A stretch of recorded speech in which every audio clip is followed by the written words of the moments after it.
Well, when I was moving in, the bird cage was not sitting right here. It was sitting out sort of in the middle of the room, and a young person helping with the move needed to turn around with the side pieces to my hospital bed. And in turning around, knocked the bird cage off.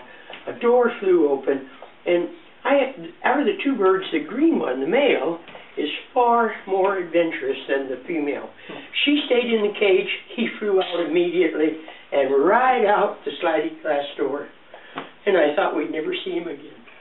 And lo and behold. Yeah, it was the 5th, and Josie and I and Sarah, my wife, were sitting on the beach down by the boatyard and tossing a stick for the dog, and parakeet fell out of the sky and just landed on the mat of seaweed looking for something to eat, and I just kind of silently pointed at this parakeet, this tropical miracle, like landing in the middle of October, you know, early October in Port Townsend,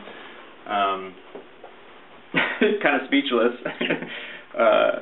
and went over to it, and because, I mean, it's a parakeet, it's not going to, you know, survive out here for very long if it's not in a cage inside. So I went over to it and just kind of, it was pretty lax, it was pretty out of it seemed like. It was pretty, not, you know, it wasn't really resisting very much. Had you been exhausted? Yeah, I was totally exhausted. I just kind of picked it up. It escaped a couple times from my hands, but I managed to just kind of cradle it against my chest, and got it right home, and we put it in we had a terrarium in the basement, no bird cage, and put a stick in there, threw in some Cheerios. Didn't really want the Cheerios, so. Then my older brother spotted the ad in the PT Leader, the very first ad on that next Wednesday, and it said, "Found green parakeet, blue band, call Chris."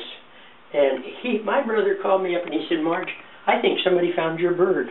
And I called Chris, and I have to admit, I was crying, or as he said on his Facebook posting, I was gushing. And it was so bad on the first call that I called him back on my cell phone and said, "Now, I maybe didn't make sense on the first call, but please call me. I think you have my bird." And I went down. It was my bird.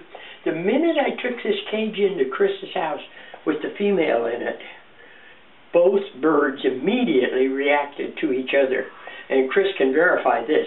They just started making noise, and his comment was, "That bird made more noise now than we've heard in a week."